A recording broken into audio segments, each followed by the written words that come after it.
Electrical easy में आपका फिर से स्वागत है। आज मैं बात करने वाला हूँ सोल्डरिंग वायर तथा फ्लक्स कंपोजिशन के बारे में। देखिए सोल्डरिंग वायर जो होता है उसका कंपोजिशन, जैसे कि मैंने आपको पिछले वीडियो में बताया था कि सोल्डरिंग वायर जो होता है जिसको फिलर भी कहते हैं, उसके दो प्रकार होते हैं, एक होता है कठोर, एक होता है नर्म। तो पहले बात करते हैं कठोर। कठोर में मैंने बताया था आपको उसके दो टाइप्स होते हैं, स्पेल्टर टाइप का और सिल्वर सोल्डर की तरह। अब पहले देखते हैं स्पेल्टर टाइप का। स्पेल्टर टाइप का जो आपका स्पेल्टर टाइप का जो सोल्डरिंग होता है, जिसको ब्रिजिंग भी कहते हैं, ठीक है, उसको ब्रिजिंग कहते हैं। ये यूज होता है कि इसमें प्लम्बर तथा शीट मेटल व्यवसाय में, जहाँ पे मोटे मोटे धातु को जोड़ने का काम होता है। ये पाइप में फट गया है तो पाइप को जोड़ने का, छिद्र भरने का काम होता है। तो इसमें आपको ये तीन कैटेगरी में आपको मिलेंगे सोल्डरिंग वायर या फीलर जिसको कह सकते हैं। तो एक है पहला, तांबा 50% होगा, जस्ता 50% होगा। दूसरा है तांबा 67% होगा, जस्ता 33% होगा। और फिर तीसरा है आपका 50% तांबा होगा, जस्ता 37% होगा और टीन 13% होगा। तो इन सभी का उपयोग किया जाता है आपको किस टाइप में, स्पेल्टर टाइप के सोल्डरिंग में, ठीक है, मोटे धातु को जोड़ने में काम आता है। ठीक, अब देखते हैं सिल्वर सोल्डर। तो सिल्वर सोल्डर का उपयोग किस में किया जाता है, आभूषण के निर्माण में किया जाता है। तो देखते हैं इसमें पहला, तांबा जो है 33% और 67% जो है चांदी है।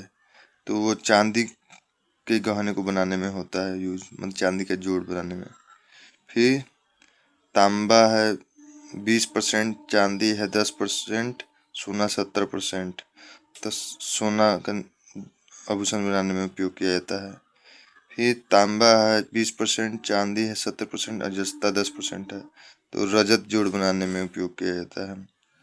और तांबा 35%, जस्ता 55% और निकल 10% जर्मन सिल्वर बनाने में उपयोग किया जाता है। तो सिल्वर सोल्डर में देखते हैं क्या है कि जो इस मिश्रण में जिसकी मात्रा अधिक है उसका उपयोग उसी में होता है। जैसे यहाँ देखेंगे चांदी 67% है, अधिक है, इसमें 33% है, यहाँ 67% है। तो जो अधिक है उसी का उपयोग किया जा रहा है, उसी कार्य में उपयोग किया जा रहा है। यहाँ चांदी अधिक है, चांदी कम में। यहाँ पे देखते हैं, यहाँ पे सोना सबसे अधिक है, 70%, तो सोना के जोड़ में उपयोग हो रहा है। फिर यहाँ पे देखते हैं क्या, चांदी जो है अधिक है, ठीक है, तो रजत जोड़ बनाने में इसका उपयोग किया जा रहा है, तो उसी से संबंधित होगा।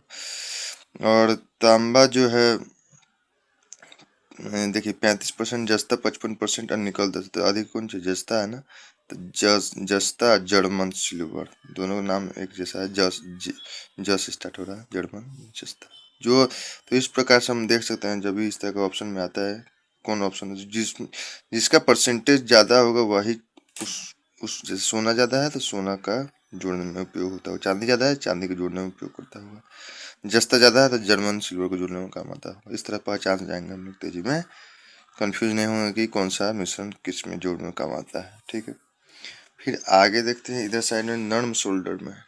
तो नर्म शोल्डर में इसको मैंने बताया था क्या, इसमें मैक्सिमम 300 डिग्री सेल्सियस तक के सोल्डरिंग वायर का उपयोग किया जा सकता है, ठीक है। अब नर्म शोल्डर में जैसे मैंने बताया था कि टीन और शीशे के अनुपात का रेशियो हम अलग अलग करके हम जो है गलनांक टेम्परेचर को भी अलग अलग वैल्यू में प्राप्त कर सकते हैं। तो अब देखिए यहाँ पे टीन और शीशा अगर 50-50% है तो ये सूक्ष्म आकार वाले वैद्युतिक जोड़ में काम आता है, एकदम एकदम सूक्ष्म आकार वाले। अब वही उसके अगर रेडियो या टीवी के कार्य में हो रहा है तो उसमें 80% क्या होगा, टीन होगा, 20% क्या होगा, 20% आपका 20% आपका शीशा होगा, ठीक है। 20% आपका, परसेंट छूट गया है, परसेंट हो गया, परसेंट शीशा होगा। तो रेडियो तो टीवी कार में आता है। इस प्रकार से हम देखते हैं इसका जो सोल्डरिंग वायर जो है फीलर जिसको कहते हैं उसके इस प्रकार से कंपोजिशन है। आपको याद करना होगा इन सबको, अगर आता है एग्जाम में तो थोड़ा सा हल्का आपको उसमें ट्रिक लगाना पड़ेगा कैसे कैसे याद कर सके। जैसे मैंने बता दिया सिल्वर सोल्डर का कैसे आपको याद कर सकते हैं कि किसमें चांदी के जोड़ में कौन होता है उपयोग और सोना के जोड़ में कौन उपयोग होता है, रजत के जोड़ में कौन उपयोग होता है और जर्मन सिल्वर के जोड़ में कौन सा किस अनुपात का मिश्रण उपयोग होता है। ठीक है, अब हम बात करेंगे फ्लक्स के घटक के बारे में। देखिए किस धातु में कौन से फ्लक्स उपयोग होते हैं ये देखेंगे। धातु जैसे कि तांबा का जोड़ हम गोज बनाना है तो उसमें जो फ्लक्स उपयोग करेंगे उसमें से हम जिंक क्लोराइड का उपयोग कर सकते हैं, नहीं तो अमोनियम क्लोराइड का अमोनियम क्लोराइड का उपयोग कर सकते हैं, फ्लक्साइड का प्रयोग कर सकते हैं, रेजिन का भी प्रयोग कर सकते हैं। ठीक है, तो ये आपको इस प्रकार से zinc chloride, ammonium chloride, resin और फ्लक्साइड का प्रयोग कर सकते हैं। ये सभी अलग अलग है, जिंक क्लोराइड अलग है, अमोनियम क्लोराइड अलग है, रेजिन अलग है, फ्लक्साइड अलग है। इनमें से कोई एक यूज कर सकते हैं। फिर अल्युमिनियम धातु को जोड़ना है तो स्टेरिन या रेजिन कोई एक उपयोग कर सकते हैं। जस्ता अगर हमको जोड़ना है तो जिंक क्लोराइड का उपयोग कर सकते हैं। गन मेटल जोड़ना है तो हम जिंक क्लोराइड या अमोनियम क्लोराइड या रेजिन का उपयोग कर सकते हैं।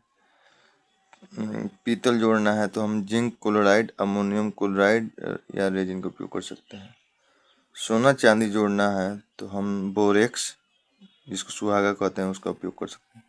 देखिए अल्युमिनियम का जो होता है, इससे पहले मैंने आपको बताना नहीं बताया था। मैंने अल्युमिनियम के लिए जो सोल्डर उपयोग होता है वो AlCa-P इस कोडिंग में आता है। ये जो होता है इसमें टिन 70% होता है, जस्ता 25% होता है, अल्युमिनियम 30% होता है 3%, और फास्फर टिन जो है 2% होता है।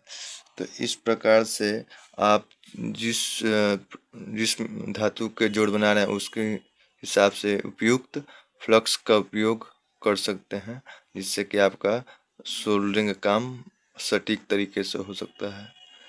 तो इस प्रकार से हम देखते हैं इस सोल्डरिंग वायर के कंपोजिशन कौन कौन कौन से घटक है और फ्लक्स जो है किन धातु के लिए कौन सा फ्लक्स उपयोग आएगा वो हम लोग आज देखे हैं। आप लोगों का वीडियो देखने के लिए बहुत बहुत धन्यवाद।